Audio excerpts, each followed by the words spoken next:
नहीं हो तो आप उनके अगले स्तर के भक्त की रिपोर्ट करो। हम ये नहीं कह रहे कि हमारा मंदिर अध्यक्ष कुछ गलती कर सकता है। हमने तो आपको 10 बार कहा हमारा सिद्धांत पूर्ण है, पर प्रबंध पूर्ण नहीं है।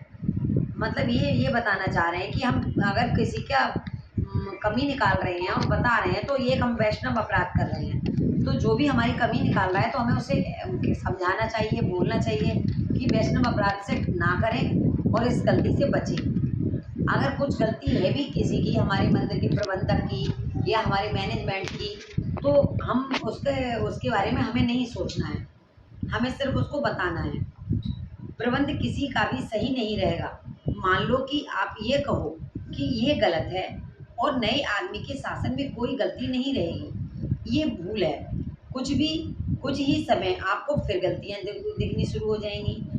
अगर आप उसके प्रशासन को सुधारने का प्रयास कर रहे हैं, बोल रहे हैं, फिर भी आप थोड़े दिन बाद देखेंगे कि फिर वो गलतियाँ कर रहा है। तो इसलिए हमें उसको इतना नहीं बताना चाहिए। हम ये नहीं कह रहे कि आप मंदिर प्रबंध में कमी नहीं देख सकते। अगर कमी है तो आप बताइए, अगले स्तर पर सुधारने का प्रयास करेंगे। हम ये नहीं कहते कि आप कमियां नहीं देख सकते। आँख बंद करके सेवा, हम ऐसा नहीं कहते।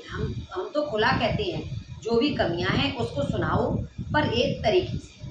अगर कोई कमियां हैं किसी में तो हम उसको बताएं, मगर उसका एक सही तरीका हो जो हम उसे बता सकते हैं, उससे भी अपना बुरा ना लगे और उसकी गलती भी हम उसको बोल दें। जैसा कि लोगों में गलत खबर फैलाना, निंदा करने के बजाय खुलकर चर्चा करो। सुधारने के लिए अगर हम आपसे चर्चा करने के लिए तैयार नहीं हैं तो आप दुनिया को बोलो कि आपने प्रयास किया, पर कोई बात करने को तैयार नहीं है।